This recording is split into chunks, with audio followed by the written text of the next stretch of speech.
Good morning everyone, Vince here, and we are in Tokyo for the Japan Mobility Show. Yes, it's been a busy morning already, and today we're really gonna rack up the step counter. I'm monitoring my step counter right now because I think we're gonna go over 20,000 steps going over the Japan Mobility Show, formerly known as the Tokyo Motor Show. So we're here at the Tokyo big site in Odaiba, and we're gonna be doing quite a bit of going around the show to see what's what and to see what we can see from the many car brands. And first up today is going to be Toyota. Actually, not just Toyota, the entire Toyota group. So let's head on over to the South Hall, which is on the far end of where we were dropped off, to check out what they have to offer. Man, early morning pa lang, parang kailangan ko na ng kape.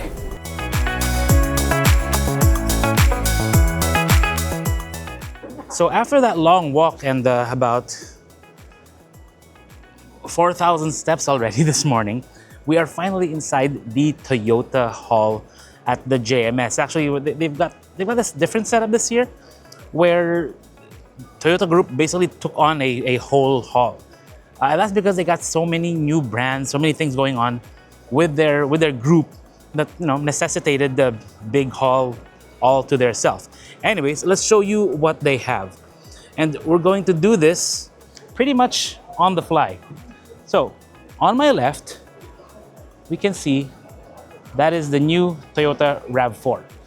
This is the GRS, or the GR Sport model, clearly. It's a plug-in hybrid, and as you can see, there is a new look with the RAV4.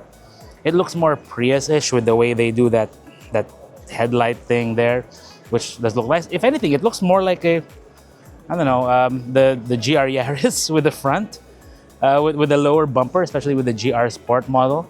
But we do like those new lights that they got going on with the DRLs. Let's see if I can show you the interior. Good. It's a bit more empty. There's some bags there, but nothing major. So look around there. Dual screens with a big central screen, digital screen for the driver. It does remind me a bit of the Land Cruiser Prado with the way they do the interior. Let's check out the other one, the regular model. So the standard model looks pretty much like that. Same thing, dual screens. A bit more off-road-ish, or at least in the look. Again, reminds me of the Land Cruiser Prado. But same kind of headlight design. The way they do, if you've seen the Corolla Cross, it looks very, very similar to that with the front. All right. And then let's go around here in the back. So what can we see with the taillights? They've changed the whole thing. Look at that. The way they've got the fins thing going on. Pretty nice. They are evolving the RAV4 line. it hasn't been a big thing for Toyota in the Philippines because more often than not, it's Corolla Cross, Yaris Cross. That's been the big thing for Toyota in the Philippines and the region. But what's really going to be big for us is this. This, once we get cleared, is the new Land Cruiser FJ. And the new Land Cruiser FJ is going to be something we will get in the Philippines, definitely. And this is the baby Land Cruiser we've been waiting for. It's a 5-door SUV, body on frame. So it's body on frame all throughout, meaning it's got more in common with the Fortuner, with the Hilux, and even with the Tamaraw. But for those of you who enjoy your 4x4, you'll be pleasantly surprised that this one has a 6-bolt pattern, not the 5-bolt pattern that they used in the what do you call this? The Hilux Tamaraw. So this is a bit more, definitely a bit more 4x4-ish, with all the cladding there. It looks more basic. It's not like the previous FJ Cruiser, which was made in Japan, 4-liter gasoline engine. No, this is a 2.7-liter, and it's a bit more efficient, I guess, if you look at it that way. But it reminds me of a big Jimny, which is something I like. I'm sure a lot of you guys also like that it's a bit more robust, something really for off-roading. Even though the tires themselves are not off-road spec. You know, it's still highway tire spec pretty much. Sorry about that. There's a lot, there's a lot happening, and he's gonna open it for us. Thank you, brother. See, and when you open that, decent space. I mean, don't look for like premium materials here. Like if we look over here, like there's no premium like here. It's very basic pre-production spec, right? So the plastics are gonna be quite simple, which I think is okay. It's okay for our market because what this is meant for are people who are gonna be overlanding, enjoying their vehicles off-road. Again, think of it like a bigger Jimny, which I think is cool. And there I showed you, like if you watch my live earlier, there's a locking thing for the tailgate, which I think is nice. And yeah, big robust plastic bumper. But what I like here is the way they did the glass. I mean, this plastic here, right here, but the glass here looks rather cool. Highway tires, nice taillights. The interior, of course, is going to be a bit more off-road basic, right? We can't get close to it. We'll show you some B-rolls if we can later on. So here at the Toyota Hall, they've actually got some unusual concepts going on. This one, they got this like a spider walker thing. I'm actually curious if it can hold my weight. And then another one over there, which you can use to, I mean, it's all just a demonstration for now. But it's one of those parts of Akio Toyota's drive to offer mobility for all. Like I mentioned, they have some personal mobility devices here. So from I think that's called the Land Hopper. That's something to pair up with the FJ, the Land Cruiser FJ, right? Which is kind of cool. Oh, that's how it is when it folds up on the left. That's nice. Now, they have this thing here for the kids, the orange pod there. They told us about that last night. And it's going to be something that's going to, be different for Toyota. But here, let me show you this one. This is they call this the IMV Origin. Now, they intend the IMV Origin to be shipped to you kind of like a 70% complete. So it's for areas that don't necessarily have a lot of infrastructure, not even roads. So they meant it to be robust. So look at the steel wheels. Look at the way it's like a big platform truck. And then they ship it, or they envision it as something to be shipped to you like in a flat form state, like this, the bottom part. And then you kind of assemble the body, like the end user assembles the body depending on like what you need it. So if you need it to be like this, like a flat form, almost like a moon rover type of thing, you can. If you need it to be a pickup truck, it definitely can. If you need it to be anything else, you just build onto it because it's designed to be ultimately modular, like Lego. So up to you how to assemble it, to bolt it on together. But now let's check out the other concept here, which this is something I guess would be familiar to all of us, because this is the new concept version of the world's most popular car. That is the Corolla concept. Now, Corolla is a name very, very familiar to us anywhere in the world. And that's what signals the new generation. So they got the new lights, the new look. Reminds me of the very futuristic Prius. But check out what they did with the glass, with the greenhouse. We'll try to show you more B-roll. We can't really get close to it, but the rear glass is very unique. It tapers off like almost like a Lexus, like a sports car. But the wheels, all that, the interior has been reimagined. And the way they do the interior now is that the driver's seat is very sporty, while the passenger seat, like for example, the driver's seat, you can see it there, the headrest is vertical, and then the headrest of the passenger is, horizontal, more for comfort. So sporty for the driver, comfortable for the passengers, same with the back. But what's unique here is that Toyota envisions this as something that will have all kinds of options when it comes to powertrains. So whether you want ICE, you want BEV or hybrid, they'll have it all. Maybe even when it comes to fuel cell electric vehicles. But this is the one we're really curious about. This is the Hiace concept. And in the last couple of years, Toyota has been teasing us with all kinds of concepts when it comes to vans and utilizing, maximizing space. And now they're showing us something that's definitely more true to form. So see how they envision that? No B pillar. No B, at least on the driver's side, on the passenger side anyway. So it gives you this really, really, really wide opening. So you can, well, really configure it the way you want. So this one is in the work truck configuration, I think. And you can see there the way they do the layout is very unique. And it really is all about maximizing the space. The sliding door mechanism, you can see that. If this will translate into production reality, we're not quite sure, but already we're seeing the potential with the Hiace platform here.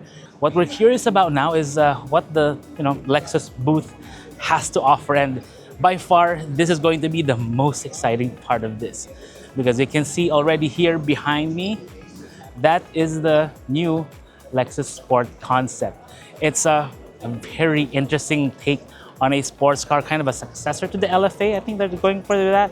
And it's even got like drones that deploy. The version they've got here is a bit more substantial because they did show something at Pebble Beach, but this one is definitely more like it, as it does have an interior, which you can see.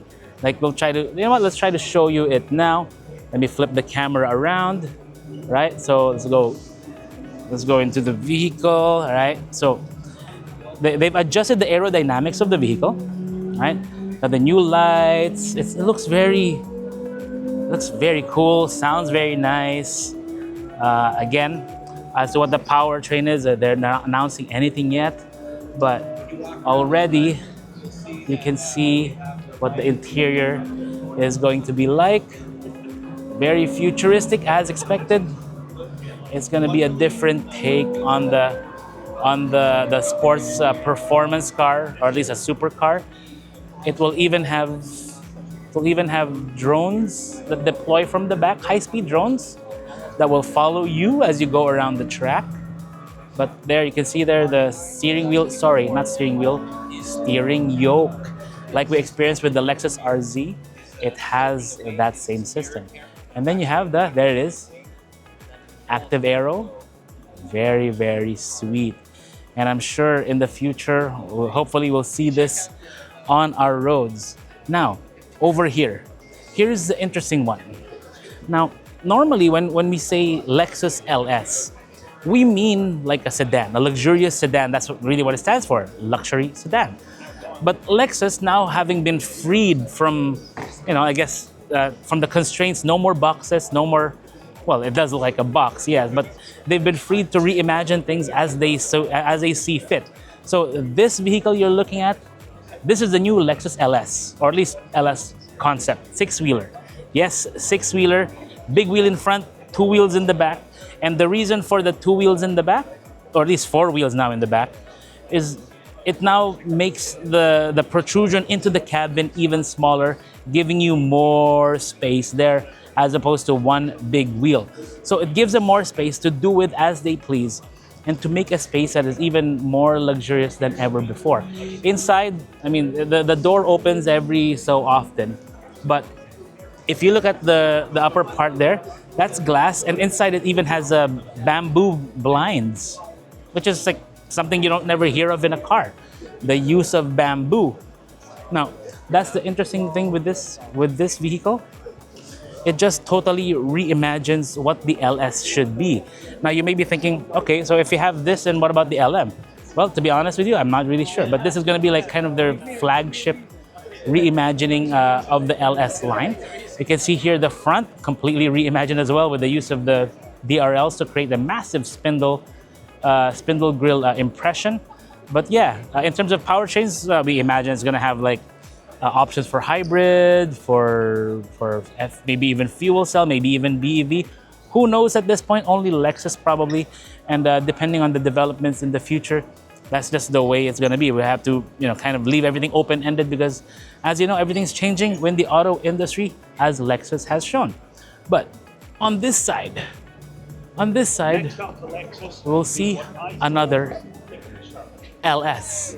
This is the LS Coupe concept.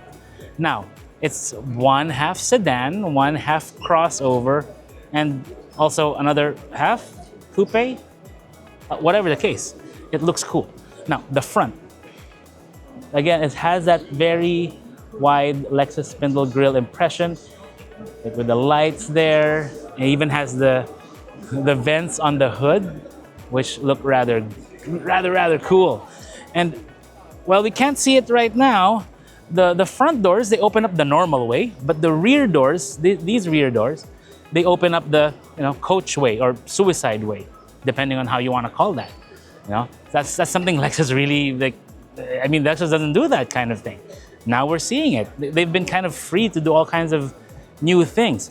And even here, if we look here in the back, the way the trunk opens is actually also very different, because this trunk right there, it doesn't open up like a tailgate. It opens up like a drawer. So it opens up like that, and then it comes out and then just presents the cargo space here in the back. Very unique. It's something we don't see at all from Lexus. And hopefully all these new features are something that they would offer to other customers. And you can see the way they have the rear glass, the way it tapers off, just very, very cool.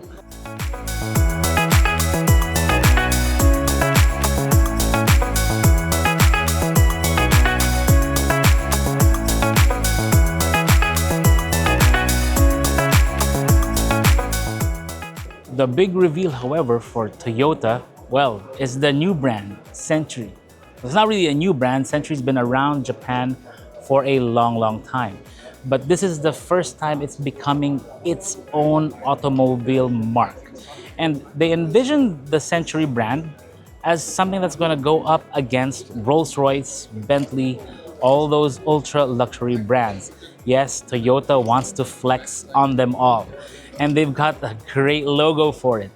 The Phoenix right there on the back. Now, Century, for those of you outside of Japan, Century may not be a brand that's quite familiar, but it's been around here for a long time. Since 1967, they've produced a series, or at least one generation of Century for the local market. And it's a very exclusive one reserved for VIPs and clients and the royal family. They even have a Century Royal, which is the official limousine of the Imperial Royal family here in Japan. Now, you can see the doors. The doors, the way it closes, yeah. And it's one part SUV, like in terms of the height, but it's also coupe in terms of the design, with dual, it's not really sliding doors. It's like a cantilevered doors. It's a very unique take on what this type of vehicle should be. It's just completely different. At JMS, one brand we really look forward to is Mitsubishi. Now, we were kind of hoping for a new Pajero concept, but instead they give us this. This is called the Elevance, and it's kind of Pajero size, but in so many different ways. So, for example, the size of the vehicle is very Pajero, quite long, quite big, quite wide, and very off-road inclined. And I can see right there, it's called the Elevance. But of course, they're not really hinting at Pajero yet, but even when you look at the video material in the back, it's supposed to be something like Pajero, very off-road capable, 4x4 or all-wheel drive, most likely.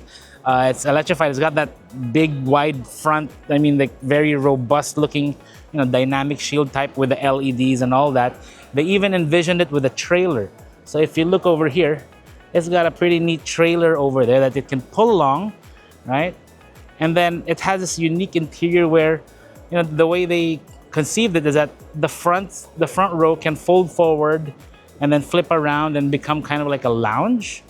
And then you have their trailer here, which can house your tent, all kinds of gear. It's all the stuff. Oh, by the way, it's a 6-seater too. So you see a third row there in the back. So it's kind of this space that they envision to, for someone who likes to do overlanding, which is definitely the in thing now. I'm not sure in the future if it's still gonna be, it's still gonna be a big thing. So I think Mitsubishi is taking the concepts of today and envisioning it for the future. I think they could have done something different with this, but hey, still very interesting to look at nonetheless. But what's really cool is this, like the one we're really curious about is this vehicle, the Delica Mini. We just can't wait for Mitsubishi to offer us a K car in the Philippines. We love the idea of a K car, but it's really a Japan only thing. I wish they would change that, because a micro van like this is something that's really going to work well in the Philippines when it comes to, you know, personal mobility. No need to think about fancy new concepts and all that. Just give us K cars. I'm sure a lot of customers will appreciate something like this, or, you know, give us what we really want, something like a Delica D5.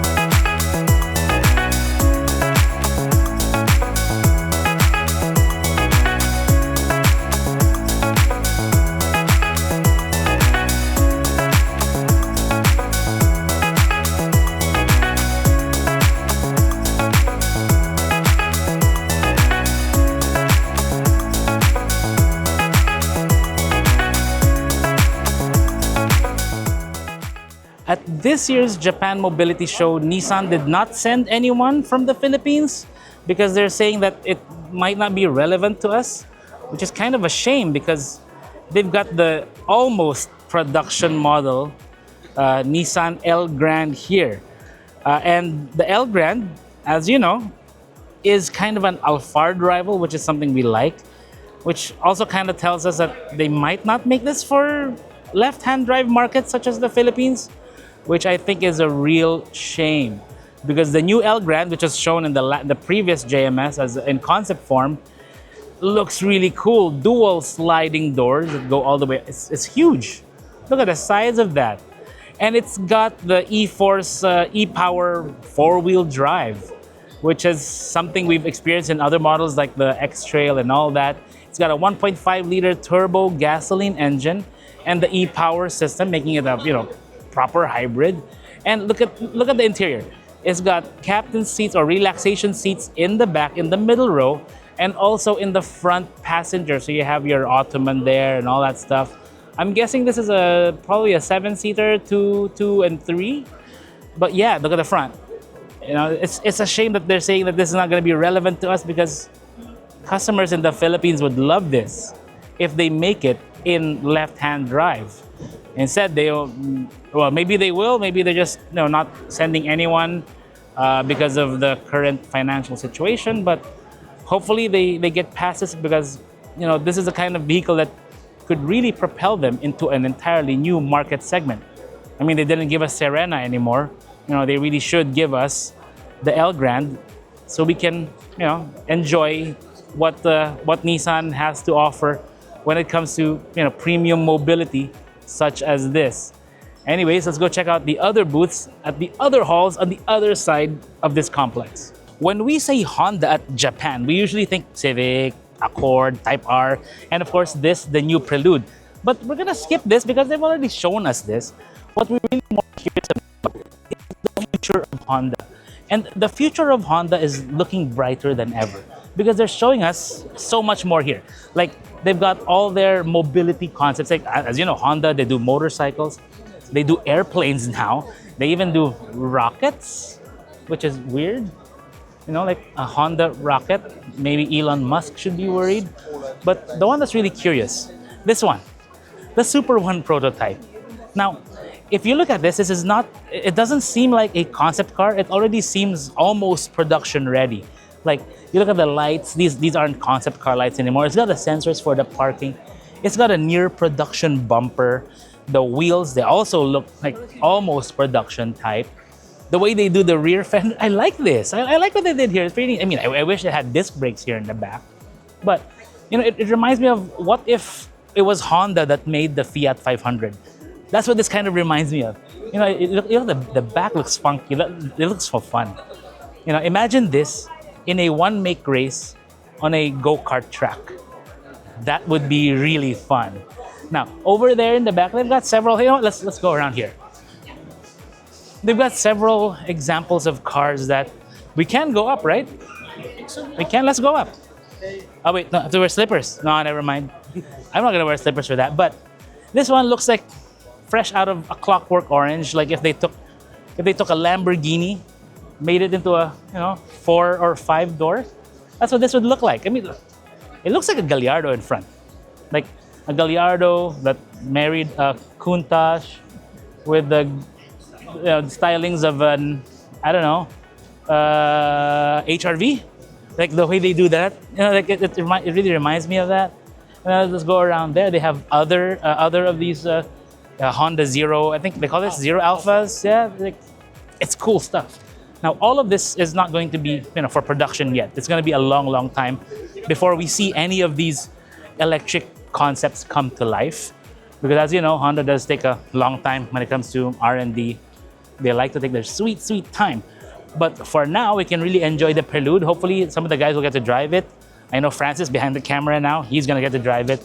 So lucky, this guy. But anyways, we're going to check out what other booths have, because I know there are a lot more cars to check out here at the Japan Mobility Show.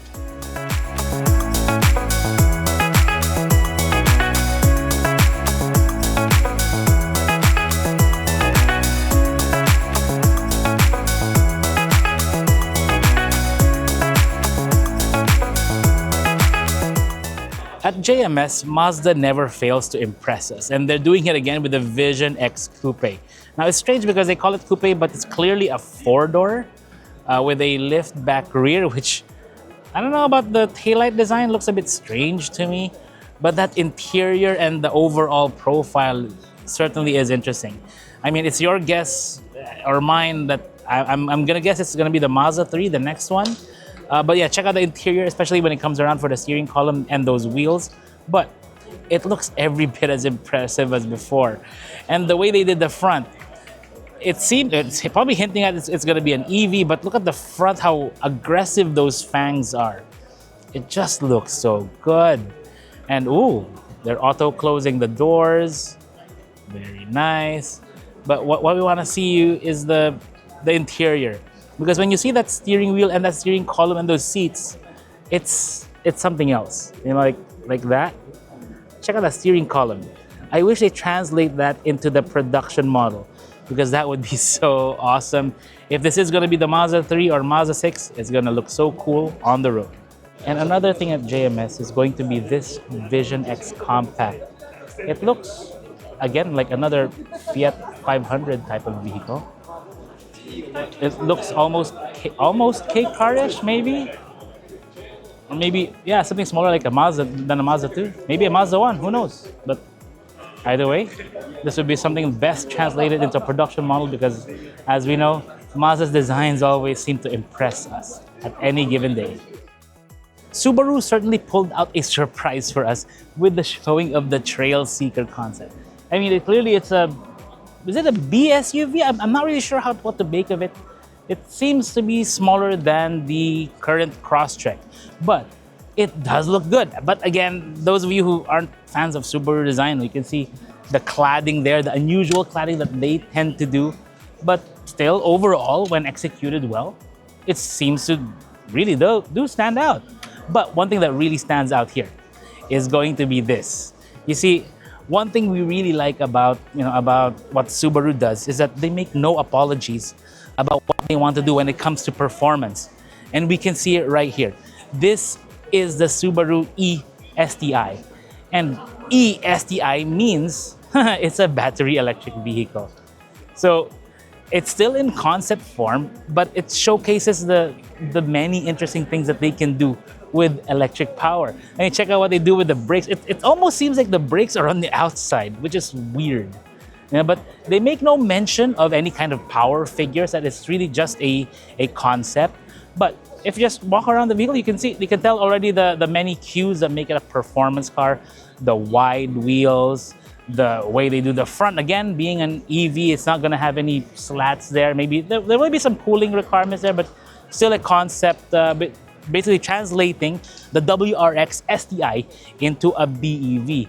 And hopefully we see something like this in the future. It would be really cool. But If you're looking for something a bit more now, well, you've got the Performance B STI over here. And yeah, we can't wait to take something like this on the road. It's gonna be loud, it's gonna be raucous, it's gonna be something we're really gonna enjoy. Especially, oh, look at those tires, semi-slicks already, barely any tread on those. And all the typical hallmarks you would expect out of an STI, this seems to have. And yeah, we just kind of wish they would embrace that, that performance side of Subaru, because that's what we know them for, not really for, I mean, again, we appreciate Forester, we appreciate all these SUVs that they do, but at the end of the day, we still like our STI, and they're giving us a, well, double dose of that here at JMS.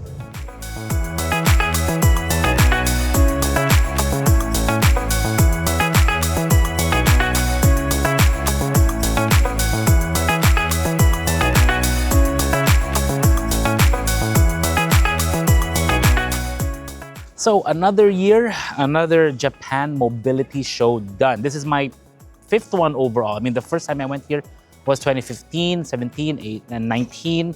Back then, it was still known as TMS, or Tokyo Motor Show. And then since 2023, it became the Japan Mobility Show. And now this, I guess, second Japan Mobility Show. And what have we learned? Well, for one, in those years, in the decade that I've been coming here, I realized that the show has gotten smaller a bit, because, as we saw with, like, everything got stretched out because there was another hall being renovated, but still, it has gotten smaller, because what we've been seeing with China is they've gotten so much bigger in terms of the venues and the number of brands, and the fact that China wants to make a really big showing. But Japan, to be frank, like this show, I think it's still at the cornerstone of what we enthusiasts, like, who grew up in the Philippines, and me who also spent time here in Japan, really love. It's from brands that we know. Talking Toyota, Mitsubishi, Honda, Nissan, Isuzu, Suzuki, Yamaha. What else? Oh, Subaru made a great showing. Same with Mazda. The great concept cars. The ESTI from Subaru, I'm really curious about. Mitsubishi, I wish they kind of did a bit more with the Pajero. I mean, they're calling it Elevance, which is a part of, Elevate and something Advance, which, I just wish they did Pajero, really. I mean, that's what we're all waiting for as Mitsubishi fans, as car fans. Same with Lancer Evo. Toyota had a great showing. Toyota kept us busy, to be frank. They kept us really busy with Century, with Lexus, especially Lexus, with Toyota, and so many more. And it's great to see this. It's great to see this passion rise to the surface, because Japan, like I mentioned, has been overshadowed by China when it comes to these auto shows. And it's nice to see them, show, hey, this is what we do, this is what we're passionate about, and we're gonna expect even greater things from these brands. Hopefully in the future, we'll see more of the concepts that we saw come into production form, because that's really what it's all about. You wanna be able to drive what we saw eventually. Now, if you're gonna come here, you can visit during the public days. If you're in Japan or heading here, you can just buy a ticket in the next few days to be able to visit. That would be also a great thing for you to enjoy. If you're into cars, expect a lot of people, expect a lot of walking. So bring really comfortable shoes, because if you want to go through the whole show, let me check now. The step counter is, wow. So I started the day with 0, of course. I'm now at 17,607. So that's a lot of steps, and kind of wish that we had one of those Toyota personal mobility devices to help us get out of here. But either way, this is Vince of Auto Industriya. We're signing off from the Japan Mobility Show. We're going to do some more exploring around Tokyo and north of Tokyo with some driving. So watch out for it, and we'll catch you back in Manila. Well, not too soon though, because I'm really enjoying the cold here.